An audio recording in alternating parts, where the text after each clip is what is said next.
നമ്മുടെ യൂട്യൂബ് ചാനലിലൂടെ നമ്മൾ HSST ഇംഗ്ലീഷിന് വേണ്ടി ക്ലാസ് തുടങ്ങിയപ്പോഴും അതുപോലെ തന്നെ നമ്മുടെ MCQസിനെ കുറിച്ചുള്ള കാര്യങ്ങൾ വിശദീകരിക്കുന്ന സമയത്തും പലരും കമന്റ് ബോക്സിൽ ചോദിച്ചിരുന്നു, ഈ നോട്ടിഫിക്കേഷൻ തന്നെ വരുമോ, ഇതൊക്കെ വെറുതെ ആവില്ലേ എന്നുള്ള രീതിയിൽ.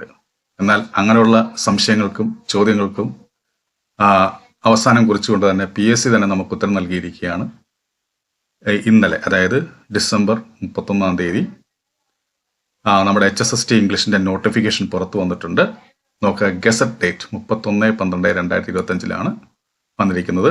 ആൻഡ് ലാസ്റ്റ് ഡേറ്റ് ആയിട്ട് വന്നിരിക്കുന്നത്, നമ്മൾ അപ്ലൈ ചെയ്യേണ്ട ലാസ്റ്റ് ഡേറ്റ് 4/2/2026, അതായത് ഫെബ്രുവരി 4-ാം തീയതി 12 മണി വരെ നമുക്ക് അപ്ലൈ ചെയ്യാം. അപ്പോൾ എന്തായാലും നോക്കുക, ഇവിടെ കാറ്റഗറി നമ്പറായിട്ട് 709 മുതൽ 710 എന്നുള്ള രീതിയിൽ അത് 3 വിഷയങ്ങളുടെയാണ് ഒരുമിച്ച് അവർ ഇറക്കിയിരിക്കുന്നത്.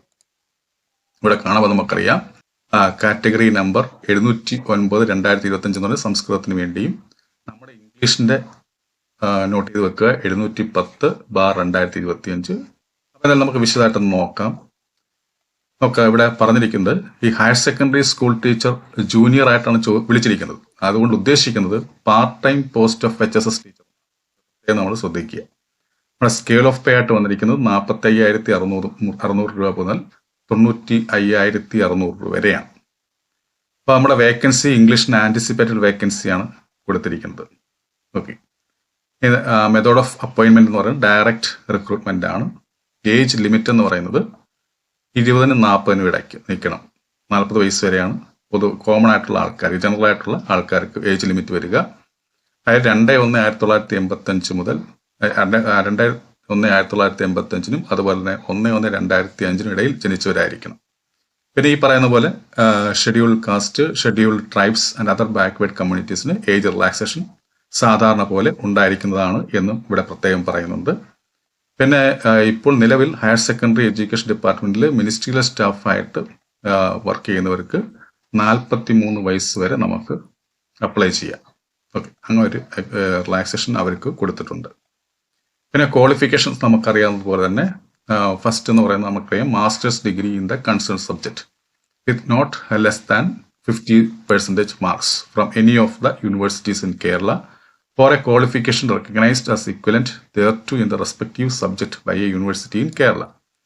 Okay, ഇനി രണ്ടാമത്തത് ഇവിടെ കൊടുത്തിട്ടുണ്ട്, B.Ed in the concerned subject acquired after a regular course of study from any of the universities in Kerala or a qualification recognized as equivalent thereto by a university in Kerala. അങ്ങനെ first option ആയിട്ട് കൊടുത്തിട്ടുണ്ട്.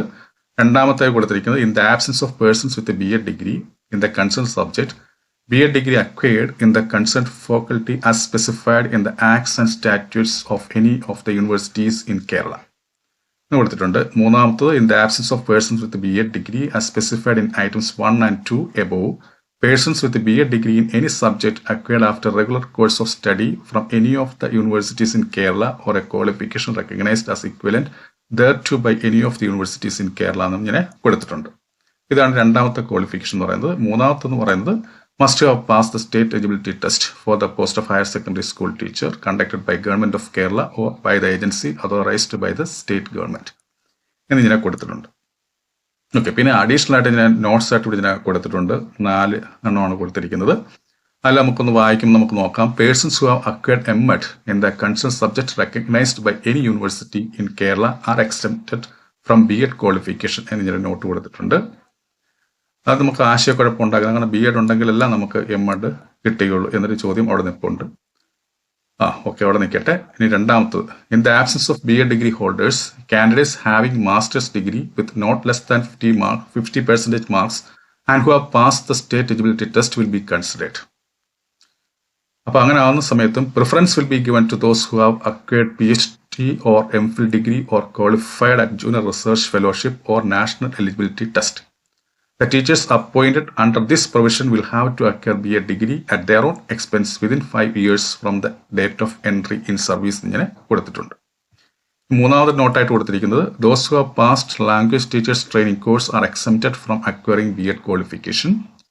പിന്നെ അടുത്തത്, candidates who have acquired non-qualified degrees, അതായത് PhD, M.Phil or postdoctoral fellowship will be awarded weightage marks provided that such non-qualifying degrees shall be in the subjects pertaining to the basic qualifications stipulated for the post.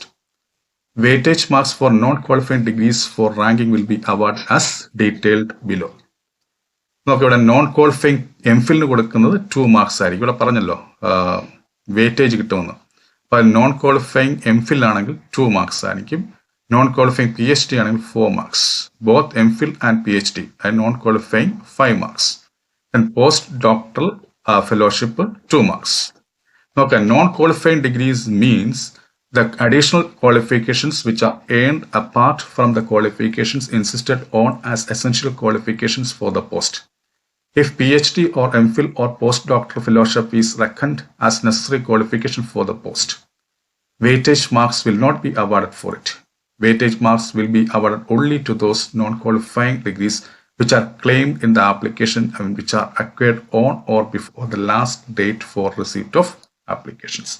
അപ്പോൾ ഞാൻ 4 notes ആണ് കൊടുത്തിട്ടുണ്ട്. പിന്നെ എക്സംഷ്യസ് എന്ന് പറഞ്ഞ് ഞാൻ കൊടുത്തിട്ടുണ്ട്.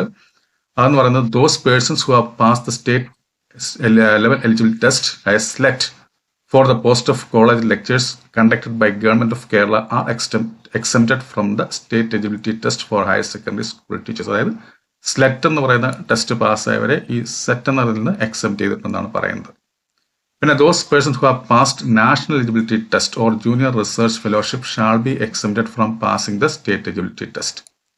Then persons with a PhD or MPhil or MD degree shall be exempted from passing the state eligibility test provided the MPhil in the concerned subject should be one awarded by any of the universities in Kerala or recognized as equivalent by any of the universities in Kerala. The teachers who have completed 10 years of approved teaching service at the high school level in the general education subordinate service shall be exempted from passing the state eligibility test. അത് government ഓർഡറൊക്കെ ഇങ്ങനെ ഇവിടെ കൊടുത്തിട്ടുണ്ട്. Okay, ഈ പറയുന്ന government order ലിങ്കും ഇങ്ങനെ കൊടുത്തിട്ടുണ്ട്. The relaxation of 5% marks in the post graduation will be given to SC or ST and differently abled candidates as per GA number. Okay, ഇങ്ങനെ കൊടുത്തിട്ടുണ്ട്. അപ്പോൾ ഇത്രയൊക്കെയാണ് ചുരുക്കത്തിൽ നമുക്ക് പറയാൻ പറ്റുന്നത്. അതിൻ്റെ മോഡ് ഓഫ് സബ്മിറ്റിംഗ് ആപ്ലിക്കേഷൻ നമ്മുടെ പ്രൊഫൈലിലൂടെ 1 ടൈം രജിസ്ട്രേഷൻ ഒക്കെ ചെയ്തിട്ട് നമ്മൾ കേരള PSCയുടെ PSC തുളസിയിലൂടെ കയറി നമ്മൾ ഇത് ചെയ്യണം. ഓക്കെ, അതിൻ്റെ ഡീറ്റെയിൽസ് എല്ലാം ഇവിടെ ഇങ്ങനെ കൊടുത്തിട്ടുണ്ട്. ഓക്കെ, പിന്നെ ഈ പറയുന്ന ആധാറുള്ള അവിടെ ഈ ആധാർ നമ്മളുടെ ID പ്രൂഫുമായിട്ട് ആഡ് ചെയ്യണമെന്നാണ് പറഞ്ഞിരിക്കുന്നത്. Last date for receipt applications അത് ഫെബ്രുവരി 4 2026 ഫെബ്രുവരി 4 അന്ന് വെനസ്ഡേ ആണ്. Up to 12 midnight. ഓക്കെ, ഇത്രയും ദിവസം ഈ പറയുന്ന 12 മണി വരെ ആപ്ലിക്കേഷൻ സ്വീകരിക്കുന്നതായിരിക്കും എന്നിങ്ങനെ പറഞ്ഞിട്ടുണ്ട്. അപ്പോൾ ഇത്രയാണ് നമ്മുടെ ഈ പറയുന്ന നോട്ടിഫിക്കേഷനിൽ പറഞ്ഞിരിക്കുന്നത്. അപ്പോൾ തീർച്ചയായിട്ടും നമ്മുടെ നോട്ടിഫിക്കേഷൻ വന്നു, വരില്ല എന്ന് പലരും പറഞ്ഞു, വന്നിരിക്കുന്നു. ഇനി നമ്മളുടെ ഡ്യൂട്ടിയാണ് പഠിക്കുക എന്നുള്ളത്. തീർച്ചയായിട്ടും നമ്മുടെ യൂട്യൂബ് ചാനലിലൂടെ തന്നെ നമ്മൾ HSST ഇംഗ്ലീഷിന് വേണ്ടി ക്ലാസ്സുകൾ ആരംഭിക്കുന്നതായിരിക്കും. നമ്മൾ HSAക്ക് വേണ്ടി ഇതേപോലെ നമ്മൾ ചെയ്തിരുന്നു ക്ലാസ്. നമ്മൾ HSA ഇംഗ്ലീഷിന് വേണ്ടി നമ്മൾ നമ്മുടെ സ്റ്റഡി മെറ്റീരിയൽസ് ആയിട്ടുള്ള MCQs നമ്മൾ പ്രൊവൈഡ് ചെയ്തിരുന്നു. അത് കേട്ട് അല്ലെങ്കിൽ അത് വാങ്ങി പഠിച്ചവരൊക്കെ നമ്മുടെ ലിസ്റ്റിനകത്ത് വന്നിട്ടുണ്ട്. അതേപോലെ ഈ പറയുന്ന HSST ഇംഗ്ലീഷിന് വേണ്ടിയും നമ്മൾ ഇത്തരത്തിൽ MCQ ചെയ്യുന്നുണ്ട്. ഇത് 10,000-ൽ പരം, അതിനപ്പുറം 10,000-ൽ കൂടുതൽ MCQs ആണ് നമ്മൾ ഉൾപ്പെടുത്തിയിരിക്കുന്നത്. നമ്മുടെ MCQസിന്റെ രീതി എന്ന് പറയുന്നത് ഓരോ ടോപ്പിക്കിൽ നിന്ന് നമുക്ക് കാണാൻ പറ്റും. നമ്മുടെ സിലബസിൽ പറഞ്ഞിരിക്കുന്ന പോലെയുള്ള ഓരോ ടോപ്പിക്കിൽ നിന്നും easy level, moderate level and advance level questions എന്ന രീതിയിൽ നമ്മൾ കൊടുത്തിരിക്കുകയാണ്. അപ്പോൾ എൻ്റെ ഒരു പ്രത്യേകത എന്ന് വെച്ച് കഴിഞ്ഞാൽ ഒരു ക്വസ്റ്റ്യൻ കഴിഞ്ഞാൽ അപ്പോൾ തന്നെ അതിൻ്റെ ആൻസർ നമ്മൾ കൊടുത്തിട്ടുണ്ട്, ഒപ്പം തന്നെ അതിൻ്റെ എക്സ്പ്ലനേഷനും കൊടുത്തിട്ടുണ്ട്. മിനിമം നമ്മൾ ഓരോ ടോപ്പിക്കിൽ നിന്ന് 150 ക്വസ്റ്റ്യൻസ് ഉണ്ട്. ചില ടോപ്പിക്കിനൊക്കെ അതിൻ്റെ ആ ടോപ്പിക്കിൻ്റെ റെലവൻസിനെ വെച്ചുകൊണ്ട് നമ്മൾ 200 വരെ ചോദ്യങ്ങൾ പോയിട്ടുണ്ട്. ഓക്കെ, അപ്പോൾ ഞാൻ ജസ്റ്റ് ഒന്ന് കാണിക്കുന്ന ഒരു എക്സാമ്പിളായിട്ട് ഞാൻ കാണിക്കുകയാണ്. അപ്പോൾ ഇതേപോലെയുള്ള MCQs ആണ് നമ്മൾ പ്രിപ്പയർ ചെയ്ത് വെച്ചിരിക്കുന്നത്. അപ്പോൾ ഈ MCQസിനെ കുറിച്ചുള്ള വിവരങ്ങൾ, അതിൻ്റെ റേറ്റ്, അതിൻ്റെ എങ്ങനെയാണ് അത് കിട്ടുക എന്നതിനെക്കുറിച്ചൊക്കെ അറിയാൻ വേണ്ടി നമ്മുടെ വാട്സപ്പ് നമ്പർ ഈ ഡിസ്ക്രിപ്ഷൻ ബോക്സിലും കമൻറ്റ് ബോക്സിലും കൊടുത്തിട്ടുണ്ട്. അതുവഴി നിങ്ങൾക്ക് ബന്ധപ്പെടാവുന്നതാണ്. അപ്പം എന്തായാലും നമ്മുടെ ക്ലാസ് ഉടനെ ആരംഭിക്കും. ഓക്കെ, അപ്പം എല്ലാവർക്കും ശുഭദിനം, ഒരു ഹാപ്പി ന്യൂ ഇയർ ആശംസിച്ചുകൊണ്ടും, അതുപോലെ തന്നെ ഈ പരീക്ഷയ്ക്ക് നിങ്ങൾക്ക് ഈ പരീക്ഷ നിങ്ങൾ നേടാൻ കഴിയട്ടെ എന്ന് ആശംസിച്ചുകൊണ്ടും നിർത്തുന്നു. നന്ദി, നമസ്കാരം.